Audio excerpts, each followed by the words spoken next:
What if we've been describing VTubing backwards this entire time? The dominant explanation is pretty simple. There's a real human underneath, there's a digital character on top, and all the technology in between is basically just a sophisticated costume. And when actual artificial intelligence enters the picture, that's treated as something new invading VTubing from the outside. But I want to make the opposite argument. VTubing wasn't originally a human performance tradition that gradually adopted AI. It is the continuation of a technological and cultural lineage that has been moving toward artificial identity for decades. And Neuro-sama isn't the disruption of that history. She's where that history has been heading. When we call a VTuber a human wearing an avatar, we automatically make one assumption, that the human is the essential component, and the technology is incidental. But look at what actually remains constant across the history of VTubing. The bodies change. The voices can change. Performers leave. Characters graduate. Models get replaced. Software gets upgraded. Companies change ownership. And increasingly, there doesn't even need to be a human generating the character's responses.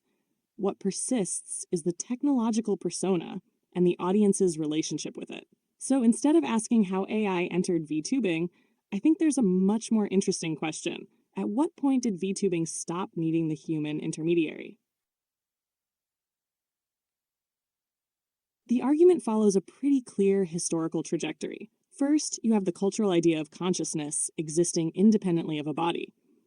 Then you get the commercial character as a reproducible technological product. Underneath that comes increasingly sophisticated machine learning infrastructure. And finally, artificial intelligence becomes capable of generating not only the character's movements, but the character's responses and personality.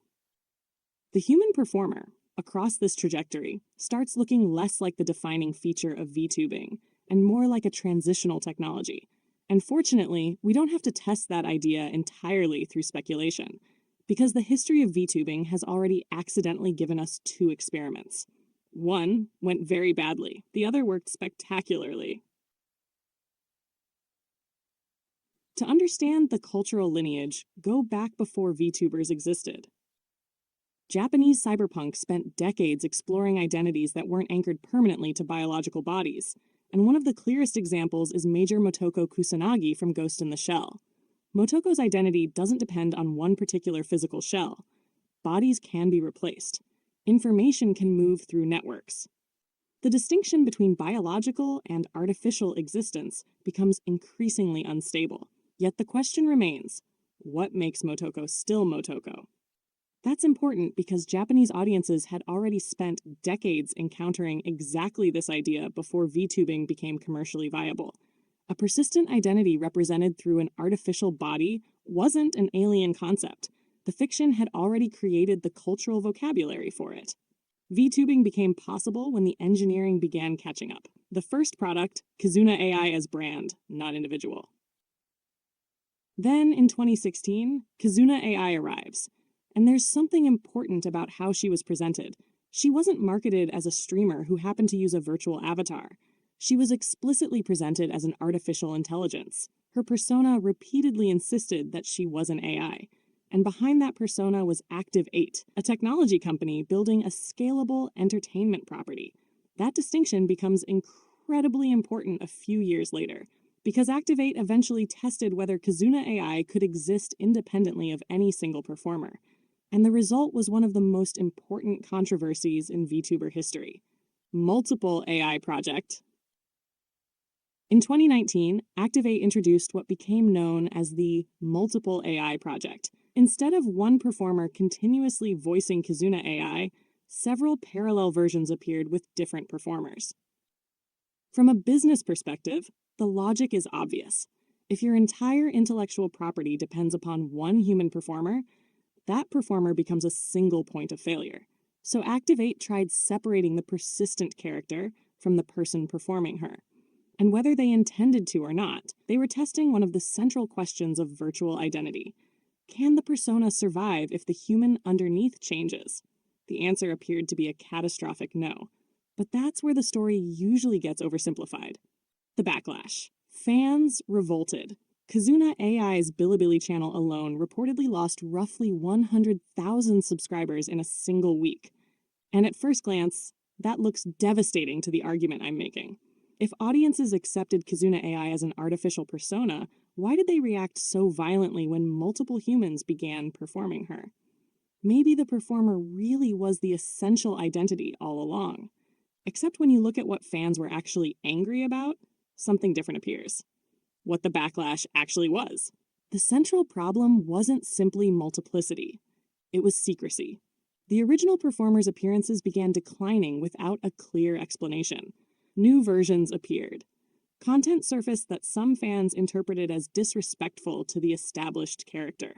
And instead of clearly explaining what was happening, Activate remained largely silent while speculation spread. So audiences began fearing that the original performer had been quietly pushed out or fired.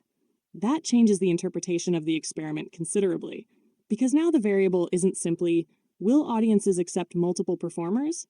It's, will audiences accept an unexplained replacement while believing someone they care about may have been mistreated? Those are completely different questions. The real reason, and the behavior of the fans themselves, gives us evidence for that distinction. They weren't merely demanding that a fictional persona must permanently correspond to exactly one biological human. They were demanding to know what had happened. The crisis was about trust. The audience couldn't determine whether they were watching an expansion of Kizuna AI or the covert removal of the person they associated with her. Once that uncertainty existed, every new version looked suspicious. Fortunately, the VTuber industry had already produced something remarkably close to a control condition. The working counterexample. The Eileen group had already experimented with distributing a persona's workload between performers through Momi and Yomomi. Structurally, that's surprisingly similar. But there was one enormous difference. The audience was told what was happening. The new persona was visually similar enough to maintain continuity, but distinct enough that viewers weren't being asked to pretend nothing had changed. And the transition was framed as supplementation rather than secret replacement. There was initial resistance, but audiences eventually warmed to the new arrangement, and both performers continued appearing. So we have almost the same underlying structural change, producing opposite outcomes. Conceal the transition, and audiences rebel. Explain the transition, and audiences can adapt. That suggests disclosure matters enormously, but I don't think disclosure alone explains what happens next, because even the successful Momi and Yomomi examples still preserved an older idea of identity. Change was acceptable because audiences were reassured that enough things were staying the same. Continuity was still located in resemblance. The character survives because the new version looks, sounds, or behaves sufficiently like the previous version. Neuro-sama introduces something much stranger. Her audience doesn't merely tolerate change. Change itself becomes part of what they're attached to.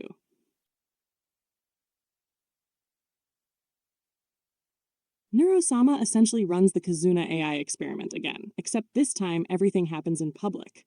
Her visual model changes, her underlying architecture changes, her capabilities change, and even the mechanism producing her personality changes. The essay traces three major visual revisions: V1 in December 2022, V2 in May 2023, and V3 in December 2024. But the deeper transition happens underneath the avatar. Earlier Neuro relied on a GPT-3 era architecture, where much of the personality was established through prompting. Later, Vadel moved toward a custom fine-tuned model where aspects of that personality were trained directly into the model.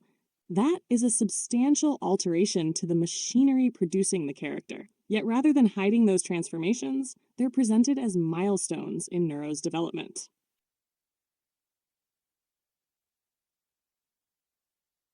And that's where Neuro becomes different from the earlier experiments. There's no need to maintain the fiction that nothing changed. The audience knows she's artificial. They know she's being developed.